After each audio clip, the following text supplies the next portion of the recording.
আমার ধারণা ছিল একদিন আমি হিসাব নিকাশের সম্মুখীন হব, তাই দুনিয়ার জমিনে রাতে ঘুমাই নাই।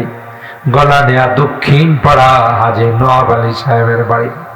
মাহফিলের মধ্যে রাত 11টা 11:30 পর্যন্ত বসে কোরআনের আলোচনা শুনছি। কোরআনের আলোচনা শুনে রুহটাকে তাজা করেছি, ইমানটাকে বানাইছি রে। কারণ আমার জানা ছিল একদিন আল্লাহর সামনে আমার উপস্থিত হওয়া লাগবে। হ্যাঁ, ও কিতাবিয়া, আসো তোমরা আমার ফলাফলটা দেখে যাও, আমার রেজাল্ট শিটটা, মার্কশিটটা দেখে যাও। কত সুন্দর, অনেক সাবজেক্টে আমি 100-তে 100 পাইছি। ঠিক না? 100-তে 100 পাইছি। কারণ ইন্নী যানানতু আন্নী মুলাকিন হিসাবিয়া, আমার ধারণা ছিল যে একদিন গোটা জিন্দেগির হিসাব নিকাশ পেশ করা হবে, আর হিসাবটা হবে এমন যেমন আমার জিন্দেগিটা হবে। ঠিক কিনা বলেন? এই জন্যই আমি বড় আনন্দিত। ফাহুয়া ফি ঈশাতির রাদিয়া, বড় সুখের শান্তির জিন্দেগিতে সে বসবাস। কেমন? আহা, এরকমের আপনাদের মতো ঘুম বন্ধ করে কোরআনের মহব্বত নিয়ে, পরকালের কথা মনে করে, কবরের কথা মনে করে যারা রাত্র জাগ্রত থাইকা মাহফিল শুনছেন, আল্লাহ আপনাদের কবরে দেওয়ার সাথে সাথে গেলে বললাম রে, সারাদিন কাজ করছো, দোকান চালাইছ, কৃষি কাজ করছো, জমি জামাতে কাজ করছো, তারপরে ঘুম বন্ধ করে তুই আমার কোরআনের আওয়াজ শুনছ, যা নাম কানাউমাতিল আরুজ, এখন তুই দুলার মতো ঘুমা। তোকে কেউ ডাক দিবে না, তোর ঘুম কেউ ডিস্টার্ব করবে না। আল্লাহু আকবার বলে। আর আপনাদের মতো যারা দ্বীনকে ভালোবাসে, মসজিদ মাদ্রাসা ওয়াজ মাহফিল তাফসীর মাহফিল ভালোবাসেন, আরো সুন্দর কথা আসছে, কষ্ট হইতেছে বলবো। বুখারী শরীফের হাদিসের মধ্যে আসে, যারা নামাজি দিনদার ওদেরকে যখন কবরে রাখা হবে, ফেরেশতারা এসে জাগাইবে, উড়েন আপনার সাথে কিছু কথা আছে। সুবহানাল্লাহ। ইনি ওইটা দেখবেন পশ্চিম দিকে সূর্যটা লাল হয়ে গেছে। সুবহানাল্লাহ। মুনকার নাকির বলবেন আপনি বসেন, আপনার সাথে পার্সোনাল ব্যক্তিগত কিছু সওয়াল জবাব আছে। উনি বলবেন ভাই প্লিজ, সরি, আপনারা একটু বসেন, আমার আসরের নামাজের টাইমটা যাইতেছে। আরো জোরে সুবহানাল্লাহ বলবেন। ভাই কিচ্ছা নয়, বানানো নয়, বুখারী শরীফের হাদিস। বসেন, আমি আগে আসরের নামাজটা আদায় করি, এরপরে আপনাদের সাথে কথা। আর মুনকার নাকির কই বসেন, আগে কথা বলেন, এরপরে নামাজ। সুবহানাল্লাহ। রিজালুল্লাহ তুলহিহিম তিজারাতুহু ওয়ালা বাইউন আন যিকরিল্লাহি ওয়া ইকামিস সালাতি ওয়া ইতাইজ যাকাত ইয়াখাফুনা ইয়াওমান তাতাকাল্লাবু ফীহিল কুলুবু ওয়াল আবসার। আল্লাহু আকবার। আল্লাহ বলেন, এ দুনিয়ার মানুষ, আমার এমন কিছু বান্দা আছে, ব্যবসা বাণিজ্য, জমি জমার কাজকর্ম, কোনো কিছুই তাদেরকে আমার নামাজ থেকে গাফেল করতে পারে না। জামাতের টাইম হয়ে গেছে, কাস্টমারকে বলি ভাই জামাত দাঁড়ায় গেছে, আপনি একটু বসুন, আগে নামাজটা পড়ে আসি গো, এরপরে আপনার কাছে মাল বিক্রি করব। মনে চাইলে বসেন, না মনে চাইলে চলে যান। কথা কয় না। জমি জামাতে কাজ করতে গেছে, বন্ধের মধ্যে গেছে, বড় গামছা নিয়ে গেছে, টুপিটা মাথায় করে নিয়ে গেছে, ওখান থেকে আইসা বাড়ির মসজিদে নামাজ পড়তে গেলে সময় থাকবে না, তাই জমিনের আইলের মধ্যে লাইলের মধ্যে গামছাটা বিছাইয়া সাথে সাথে আল্লাহর দরবারে দাঁড়াই গেছে। কারণ আল্লাহ কয় অন্যান্য উম্মতের জন্য নির্দিষ্ট জায়গাতে ইবাদত করা লাগবে, আর তোমাদের জন্য গোটা বিশ্বটা আমি আল্লাহ মসজিদ বানাই দিলাম। শুধু ওয়াজুদাস রাহমাতাল লিল আলামিন, শুধু ওয়াজুদাস রাহমাতাল লিল আলামিন, মসজিদে উশুদ হামারো ইয়ে জমিন, জুইলাত লিয়াল আরদু কুল্লুহা মসজিদাও ওয়া তাহুরা।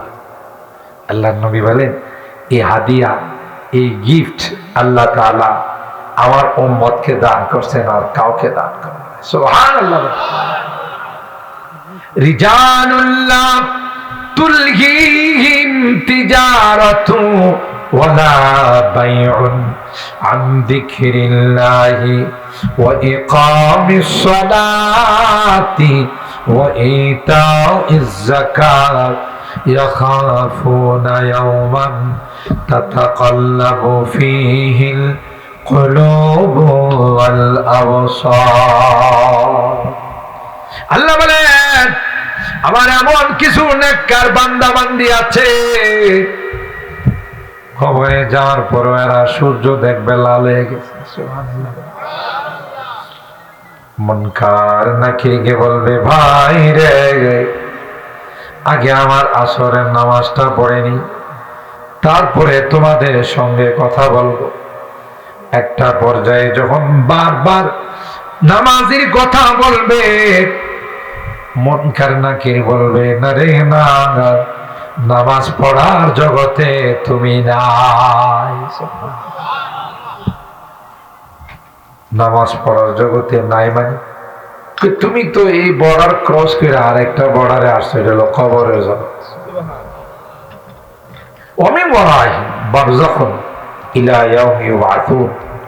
আল্লাহ বলেন দুনিয়ার জিন্দেগিটা কিন্তু শেষ নয়। যে ব্যাখ্যা যে গাধা মনে করে মইরা গেলাম শেষ হয়ে গেলাম, কয় না অনেকে, আরে আর কয়টা দিন মরে গেলে শেষ।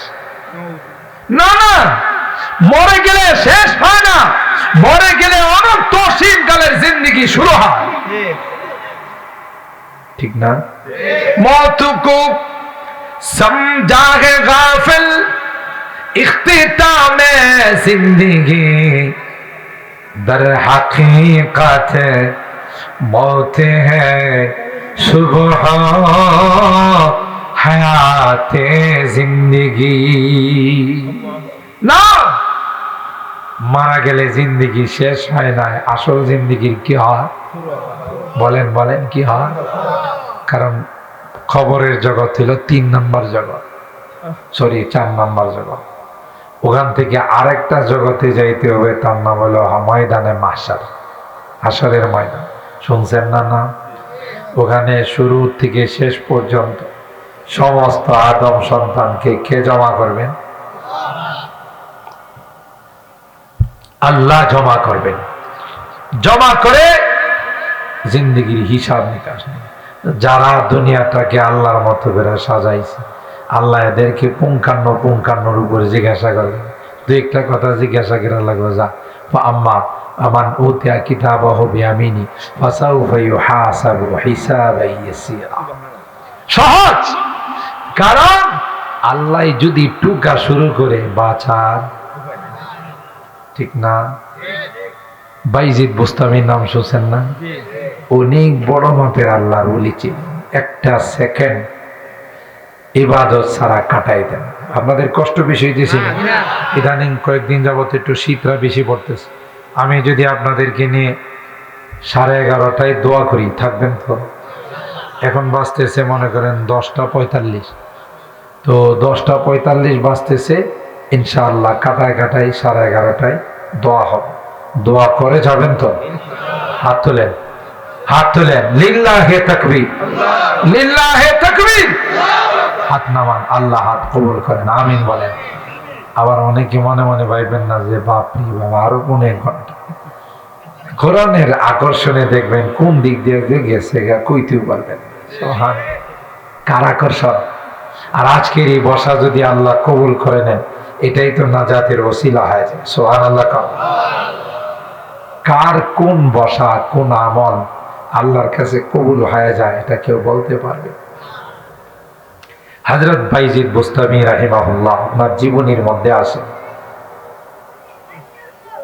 উনি বলেন ওনার ইন্তেকালের পর ওনার এক শাগরিদ ওনাকে খাবে দেখছে, স্বপ্ন দেখছে।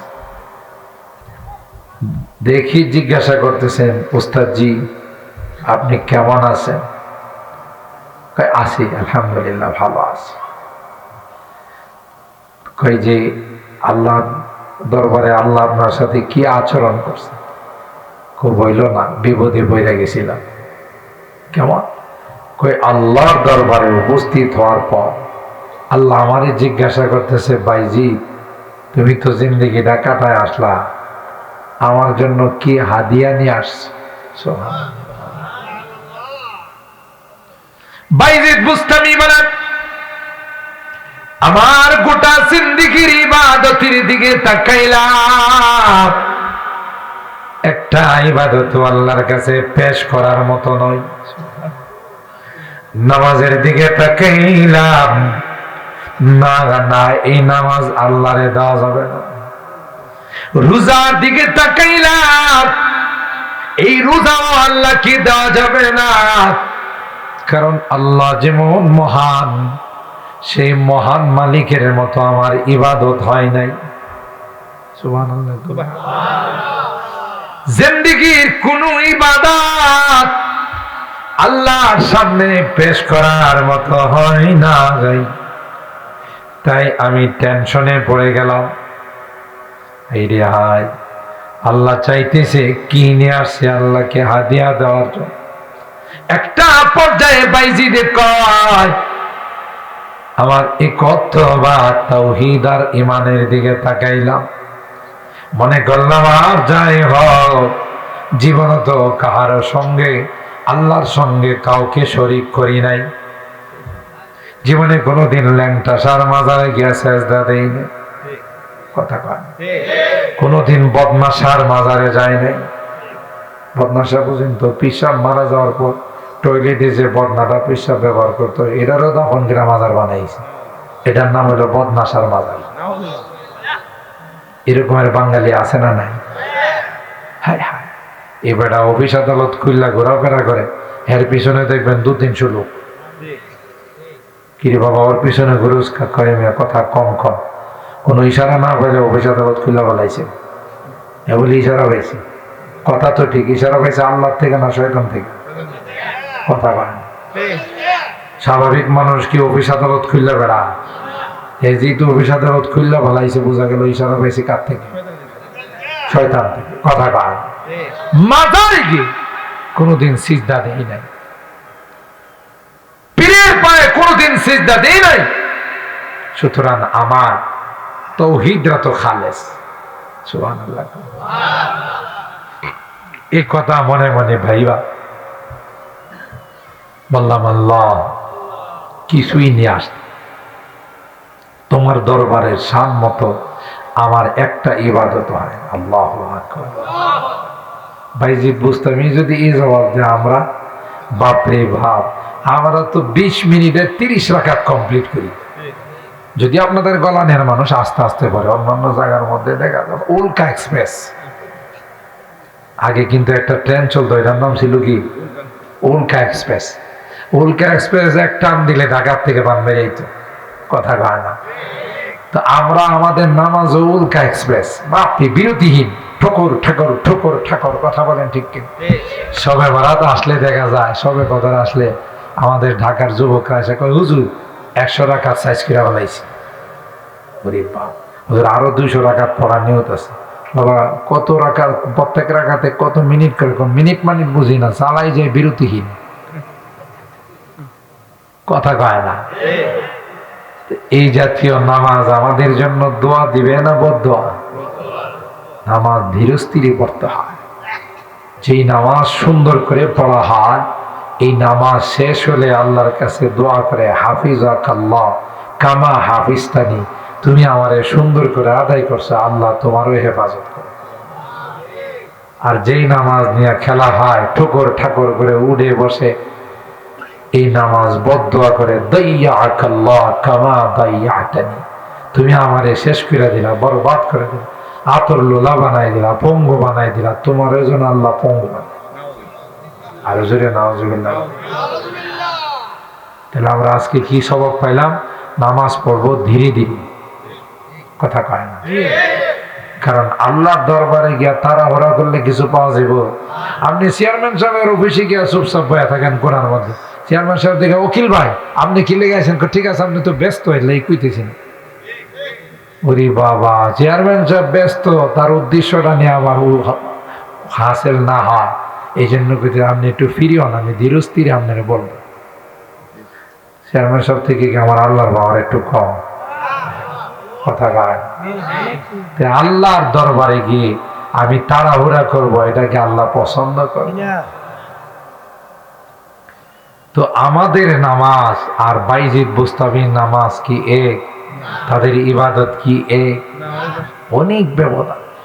হযরতে বাইজিদ মালিককে ডাক দেয়া কয়, মালিক দেওয়ার মতো কিছু নাই রে মালিক, নামাজ দেওয়ার মতো নয়, রোজাও দেওয়ার মতো নয়, তোমার দরবারে পেশ করার মতো নয়। আল্লাহ, একমাত্র তোমার তাওহীদ ছাড়া, তোমার একত্ববাদ ছাড়া কিছুই তোমার কাছে পেশ করার মতো নয়। আমি এতটুকু বলতে পারি, আমি মুসলমান, আমি কোনো পীরের ভাই কি দেই নাই, সিজদা দেই নাই, আমি মাজারে গিয়া সিজদা দেই, কোনো মূর্তির সামনে গিয়া হরে কৃষ্ণ হরে রাম খুশি, কথা কয় না। ইয়া আল্লাহ, আল্লাহ কয় উযকুর লাইলাতাল লাবান, এ বাইজিদ তুমি আমার কর্তব্য নিয়ে আসছো না? এক রাত্রে পেটে ট্রাবল দেখা দিছে, পেট্রো বাংলায় একটু গুড় মাঝে মধ্যে করে না, মিছিল মিটিং করে না, তো পেট্রো বাংলায় একটু মিছিল মিটিং হয়েছিল। তোমার একজন জিজ্ঞাসা করছিল আপনার পেটে কি সমস্যা, তখন তুমি কইছিল আরে ঠান্ডা দুধ খেয়েছিলাম তো মনে এর একটু সমস্যা করছে। এই যে দেখেন আল্লাহ ধৈরা বালাইছে, ভাইজি পেটের ট্রাবল কি দুধে দিছে না আমি দিছি? আল্লাহু আকবার, আর জোরে বলে আল্লাহু আকবার। আমরা করলে দোষ নাই, কিন্তু আল্লাহর ওলিরা ছোটখাটো একটু ভুল করলে আল্লাহ ধৈরা বালা, কথা কয়। মুসা নবীর নাম শুনছেন না? ছোটখাটো নবী ছিল, ওই বাপ বড় বিশাল বড় জালিলুল কদর জালালি নবী ছিল, কথা বলেন ঠিক কিনা? এক বিশাল মাহফিলে তিনি বয়ান করতেছেন, ওনার বয়ান শুনে এক শ্রোতা জিজ্ঞাসা করছেন, হুজুর এই জামানার সবচাইতে বড় আলেম কে, সবচাইতে বড় বক্তা কে, ওয়াইজ কে? তিনি বলছিলেন আমি। কথাটা ওনার 100%, 100% সঠিক ছিল। আমার কথা আপনারা বুঝতেছেন না কষ্ট পাইতেছেন? ওনার কথা, কারণ জামানার যারা পয়গম্বর হয় তাদের চেয়ে বড় জ্ঞানী কেউ হয় না। জবাবটা সঠিক ছিল, কিন্তু আল্লাহর কাছে পছন্দ ছিল। এই আল্লাহকে, মুসা তুমি যে কইলা তুমি বড় আলেম, তুমি বড় ওয়াইজ, বড় বক্তা, তোমার চেয়ে কত বড় বড় বক্তা আছে, কত বড় বড় ওয়াইজ আছে, তুমি নিজের বড় কইলা কেন? কথা কেন বললা না যে আল্লাহ ভালো জানে? আল্লাহু আলাম, আল্লাহ ভালো জানেন, এই কথা কেন বললা? যাও, তোমার লেখাপড়া আরো করা লাগবে। কিসা না, কিন্তু কিসা না, সূরা কাহফের ঘটনা। সূরা কাহফের শেষ অংশে আল্লাহ, ওয়াইদ ক্বালা মূসা লিফাতাহু লা আবরাহু হাত্তা আবলুগা মাজমাআল বাহরাইনি আও আমদিয়া হুকুবা। আল্লাহ এখানে ঘটনা বর্ণনা, মুসা নবী কয় আল্লাহ ভুলে গেছে। তো ওখানে মাদ্রাসাটা কোন জায়গায়, এটা কি গলানিয়াতে না সরাইলে না শানপুর, কথা কয় না, কোন জায়গায় আল্লাহ মাদ্রাসাটা? একটু কম তো, আমি তো ওখানে গিয়ে ভর্তি হওয়া লাগবে। আল্লাহ কয় মাদ্রাসাটা হইলো 2 সমুদ্রের কেন্দ্রস্থল। আপনারা মনে ঘুমাই গেছেন? আর একটা আসছে সুবহানাল্লাহ কম। 2টা সমুদ্র যখন আইসা লাগে তখন পানির স্রোতের স্পিড কম থাকে না বেশি থাকে? এই ইয়াতে পদ্মা নদী, মেঘনা নদীর মধ্যে ডাকাতিয়া নদী আছে একটা। ডাকাতিয়া নদী, 3 নদীর পানি যখন এখানে এসে মিলে, যত বড় স্টিমার এখানে পড়ুক সাথে সাথে নিচে নিয়ে যায়, কারণ স্রোত এত বেশি থাকে। তো 2টা সমুদ্রের স্রোতের কেন্দ্রস্থলে একটা মাদ্রাসা। স্রোতে কি ভাঙ্গা নিয়ে গেছে?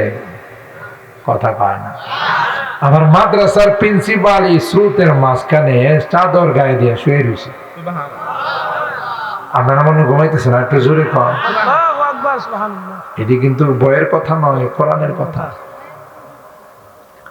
হযরত মুসা বললেন, আল্লাহ কি করে আমি ওই মাদ্রাসায় যাব, ওই প্রিন্সিপালের সঙ্গে দেখা করব?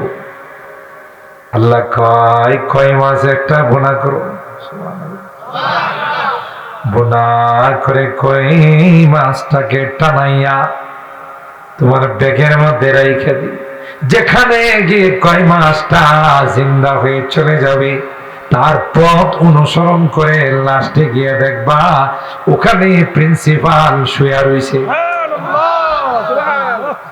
গলা নিয়ে তো তোমাদের মধ্যে মহিলারা কয় মাছ বাজলে এটা উঠতে জায়গা জানা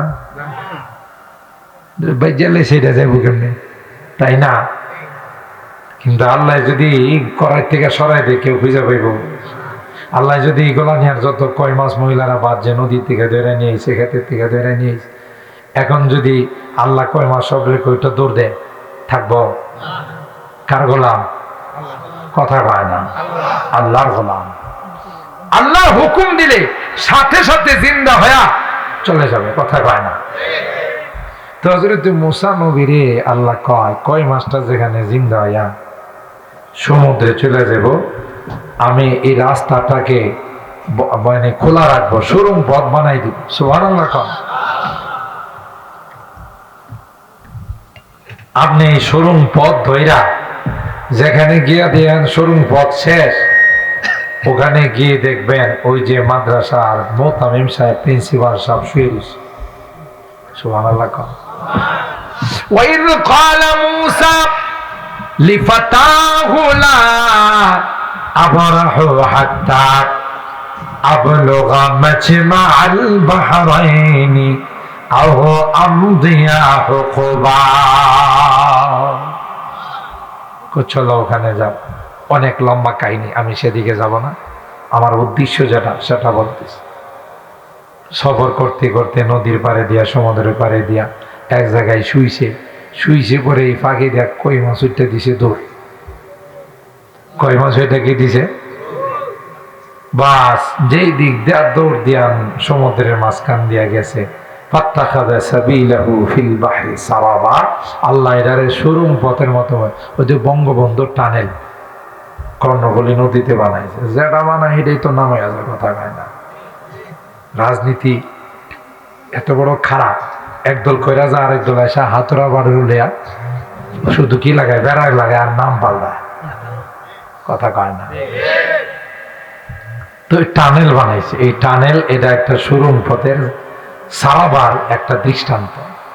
তো এই যে ওখানে হযরত মুসা আলাইহিস সালাম এই পথ দিয়ে হাঁটতে হাঁটতে, সুরম পথ দিয়া, পানির পথ দিয়া যাইতে যাইতে গিয়া দেখে ওরে বাবা রে বাবা, 2 নদী 2 সমুদ্রের কেন্দ্রস্থলে কি স্রোত পানি, ওই বেটা নাক টেনে ঘুমাইতেছে। পানি কি তার গায়ে লাগে? স্রোতে ধাক্কা দিয়ে বাসায় লয়ে গেছে একবারে বদদাতে। কেন? পানি কার গোলাম? পানি আল্লাহর গোলাম। সুবহানাল্লাহ বলে। হযরত মুসা পয়গম্বর গিয়ে বলেন, আসসালামু আলাইকা ইয়া আবদাল্লাহ। হযরত মুসা পয়গম্বর কি বললেন, আসসালামু আলাইকা ইয়া আবদাল্লাহ, ওরে আল্লাহর গোলাম তোমার উপর সালাম। তিনি চাদর খুলেন না, মুখ থেকে চাদর সরান নাই, ভিতরে রাইখাই বলেন ওয়া আলাইকাস সালাম ইয়া মুসা নবী আল্লাহ। সুবহানাল্লাহ। আপনারা মন দিয়া শুনতেছেন না? মন দিয়া শুনতেছেন, একেবারে মৌমাছির মতো কোরআনের কথা। ইবলিচ্ছার কি খুশি লাগতেছে?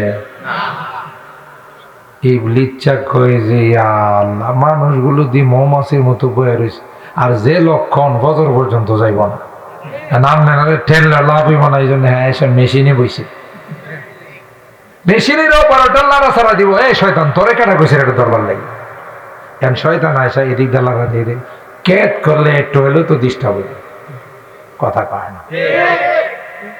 এই জন্য শয়তান মাঝে মধ্যে দেখবেন মাহফিলের ভিতরে শয়তান কুত্তা বাড়াই দেয়, কুত্তা মাঝখান দিয়ে দূর মারে। কুত্তারে যদি আপনার জিজ্ঞাসা করেন বেদুইয়ানা এলাকা আমি আইসি না, তো আমার শয়তানে বাড়াইছে, কথা কয় না। এটা হলে শয়তানার কাম। কিন্তু শয়তান হলে আমরা জানাই দিতে চাই, তুই যতই ডিস্টার্ব দিবি, আজকে বইসি দোয়া না করে যাবো না, কথা বলে না, দোয়া না করে যাবো না। তোর মুখের মধ্যে চুন কালি লাগায়া আল্লাহর কাছে তাওবা করে জান্নাত লিখায়া এরপরে যাব। আল্লাহু আকবার, নারায়ে তাকবীর, দ্বীন ইসলাম, আব্দুল্লাহ মৌলানা আব্দুল বাতের কাসিমি সাহেব।